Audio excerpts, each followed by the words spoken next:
जय श्री कृष्णा। धार्मिक व्रत कथा में आपका दिल से स्वागत है। आज हम सुन रहे हैं पुरुषोत्तम मास अधिक मास अध्याय। शोध जी बोले, हे विपर, नारायण के मुख से राजा धृढ़धनवा के पूर्व जन्म का वृतांत सुनकर अत्यंत तृप्ति न होने के कारण नारद मुनि ने श्री नारायण से पूछा। नारद जी बोले, हे तपोधन महाराज, धृढ़धनवा ने मुनि श्रेष्ठ वाल्मीकि से क्या कहा था, सो विस्तार सहित विनती से मुझे कहिए। नारायण बोले, हे नारद सुनिए। राजा धृढ़धनवा ने महाप्रयाग मुनि श्रेष्ठ वाल्मीकि मुनि की प्रार्थना कर जो कुछ कहा था सो मैं कहूँगा।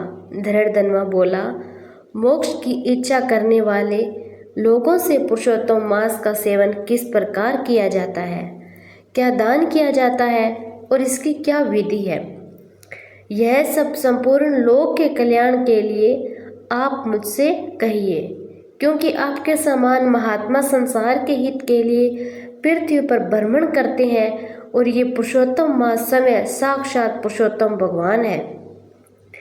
उस पुरुषोत्तम मास के सेवन से महान पुण्य होता है।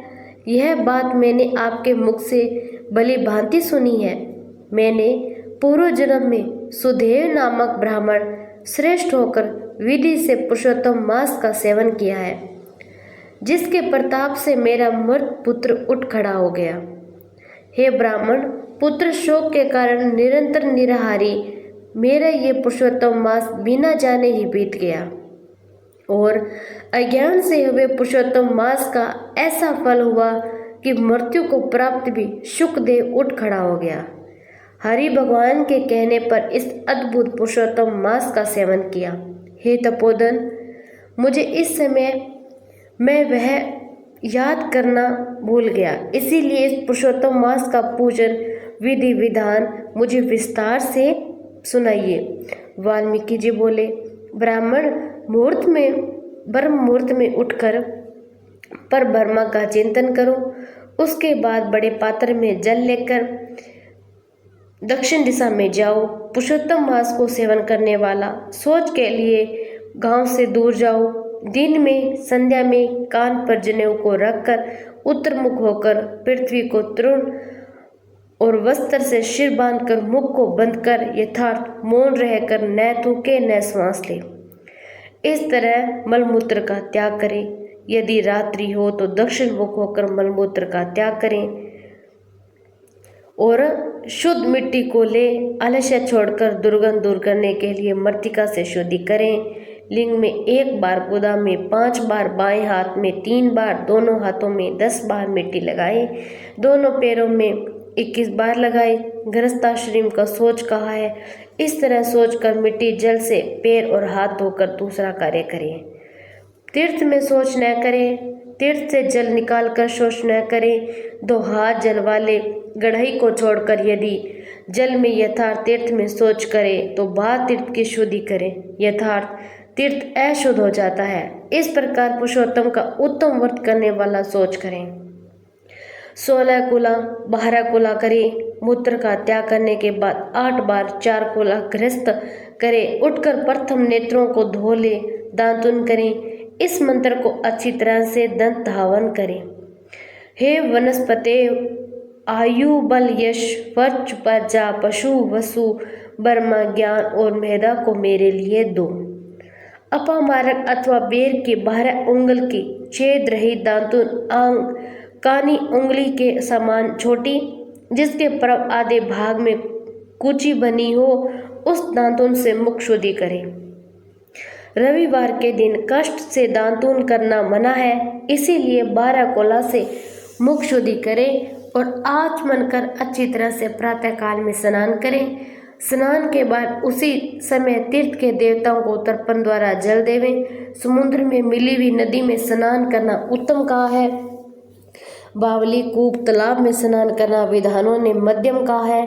गृहस्थ को गृह में स्नान करना सामान्य कहा है और स्नान के बाद शुद्ध शुल्क ऐसे 2 वस्त्रों को धारण करें। ब्राह्मण कंधे पर रखे और रख जाने वाले उत्तरीय वस्त्र को सावधानी के साथ हमेशा धारण करें। पवित्र स्नान में पूर्व मुख अथवा उत्तर मुख होकर बैठे, शिखा बांधकर दोनों जांघों के अंदर हाथों को रखे, कुश की पवित्री हाथ में धारण कर आचमन क्रिया को करे। ऐसा करने से पवित्र अशुद्ध नहीं होता और परंतु भोजन करने से पवित्री अशुद्ध हो जाती है। इसीलिए भोजन के बाद उस पवित्री का त्याग करें। आचमन के बाद गोपी चंदन की मिट्टी से तिलक धारण करें। वह तिलक सीधा हो, सुंदर हो, धन के आकार का हो, ऐसा धारण करें अथवा पुंडरीक हो, उसके मध्य में छिद्र बनाएं। उद्रक पुंडरक में लक्ष्मी के साथ श्री हरि भगवान समय निवास करते हैं। त्रिपुंड्र में पार्वती सहित साक्षात शंकर भगवान सर्वदा वास करते हैं। बिना छिद्र का पुंड्र कुत्ते के पैर के समान विद्वानों ने कहा है। सफेद तिलक ज्ञान को देने वाला, लाल तिलक मनुष्य को वशीकरण करने वाला, पीला समस्त ऋषि को देने वाला और इससे भी तिलक को ना लगाएं। गोपी चंदन की मिट्टी से शंख चक्र गदा पद आदि धारण करें। यह संपूर्ण पापों का नाश करने वाला है, पूजा का अंग कहा गया है। जिसके शरीर में शंख चक्र आदि भगवान के आयुध का चिन्ह देखने में आता है, उस मनुष्य को मनुष्य नहीं समझना। वह भगवान का शरीर जो शंख चक्र आदि चिन्हों को नित्य धारण करता है, उस देही के पाप पुण्य रूप हो जाते हैं। नारायण आयुध से जिसका शरीर चिन्हित रहता है, उसको कोटि कोटि पाप होने पर भी यमराज क्या कर सकता है। संध्या वंदन करें। प्रातःकाल की संध्या विधि पूर्वक नक्षत्र के रहते पर करें। जब तक सूर्य नारायण का दर्शन न हो तब तक गायत्री मंत्र का जप करें। सूर्य प्रस्थान के मंत्रों से उठकर अंजकली बांधकर उपस्थान करें। सायंकाल के समय अपने पैरों को पृथ्वी पर करके नमस्कार करें। जो कमी रह गई हो उसको इस मंत्रों से पूर्ण करें। जो द्विज ब्राह्मण क्षत्रिय वैश्य श्रद्धा के साथ संध्या करता है, उसको 3 लोक में कुछ भी दुर्लभ नहीं। यदि दिन के आदि भाग प्रातः काल में होने वाले कृत को कहा है, इस प्रकार प्रातः काल की नित्य क्रिया को करके श्री हरि भगवान की पूजा को करें।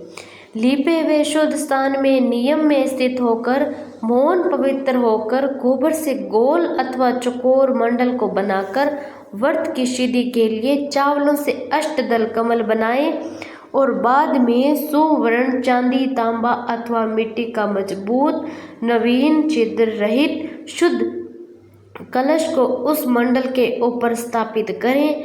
उस कलश में शुद्ध तीर्थों से लाए हुए कल्याणप्रद जल को भरकर कलश के मुख में विष्णु, कंठ में रुद्र भगवान अच्छी तरह वास करते हैं।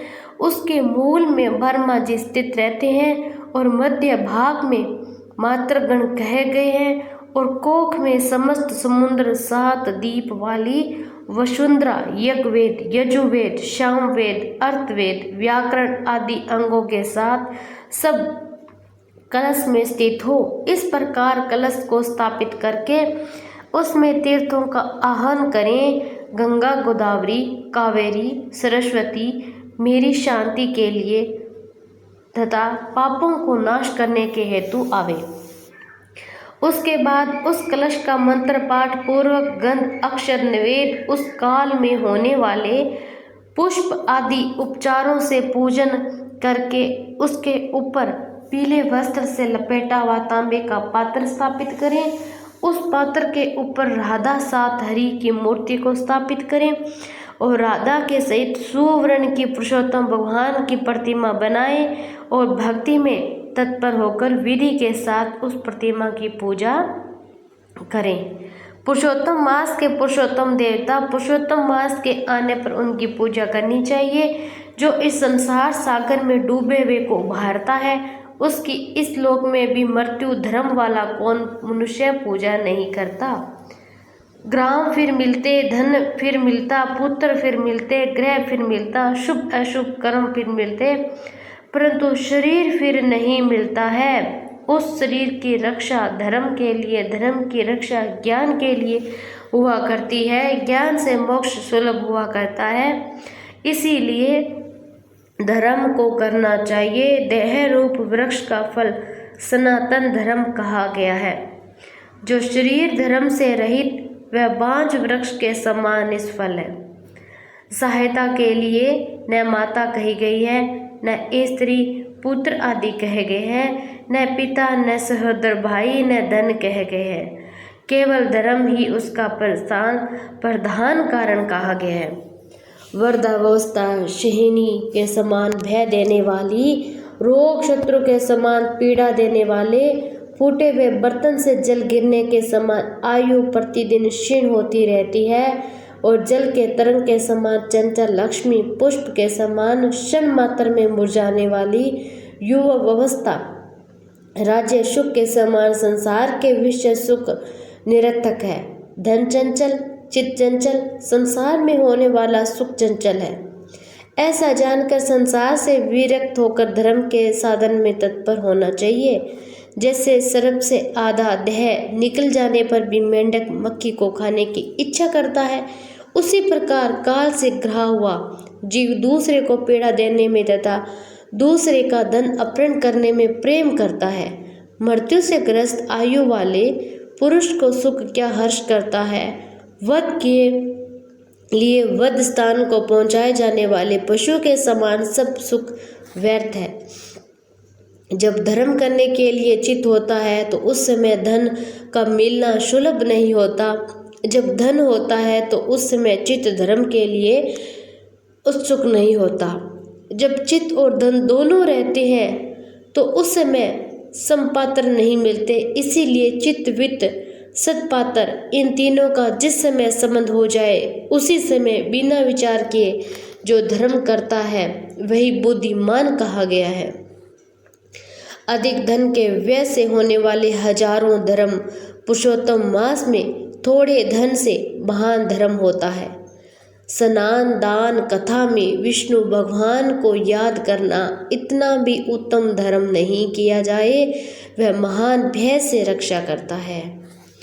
जिस प्रकार गंगा ही तीर्थ, कामदेव ही धनुषधारी, विद्या ही धन, गुणा ही रूप, उसी तरह संपूर्ण महीनों में उत्तम पुरुषोत्तम मास साक्षात पुरुषोत्तम। यद्यपि यह पुरुषोत्तम मास प्रथम समस्त कार्यों में तथा यज्ञों में अत्यंत और भगवान के प्रसाद से पृथ्वी में साक्षात भगवान के नाम से प्रसिद्ध हुआ। जिस प्रकार हाथी के पैर में सब प्राणियों में पैर लीन हो जाते हैं, उसी तरह समस्त धर्म और कला समस्त पुरुषोत्तम में विलीन हो जाता है। जिस प्रकार और नदियों की तुलना गंगा के समान नहीं की जा सकती, कल्प वृक्ष के समान अन्य समस्त वृक्ष भी नहीं किए जा सकते, चिंतामणि के समान दूसरे रत्न पृथ्वी में नहीं हो सकते, कामधेनु के समान दूसरी गौ नहीं हो सकती, राजा के समान दूसरे पुरुष नहीं हो सकते, वेदों के समान समस्त शास्त्र नहीं होते, उसी प्रकार समस्त पुण्यकाल इस पुरुषोत्तम मास के पुण्यकाल के समान नहीं हो सकता। पुरुषोत्तम मास के देवता पुरुषोत्तम भगवान, इसीलिए भक्ति और श्रद्धा से पुरुषोत्तम भगवान की पूजा करनी चाहिए। शास्त्र को जानने वाला कुशल शुद्ध वैष्णव सत्यवादी विप्र आचार्य को बुलाकर द्वारा पुरुषोत्तम की पूजा करें। अंतकरण में होने वाले मोह, काम, क्रोध, लोभ, मंद आदि रूप बड़ी बड़ी मछलियों से पूर्ण है। अत्यंत गंभीर वेग वाले इस संसार रूप सागर को पार करने की इच्छा करता है, वह इस भारतवर्ष में आदि देवता पुरुषोत्तम भगवान का अच्छी तरह से पूजन करता है। जय श्री कृष्ण, राधे राधे। एक बार कमेंट में राधे राधे जरूर लिखना।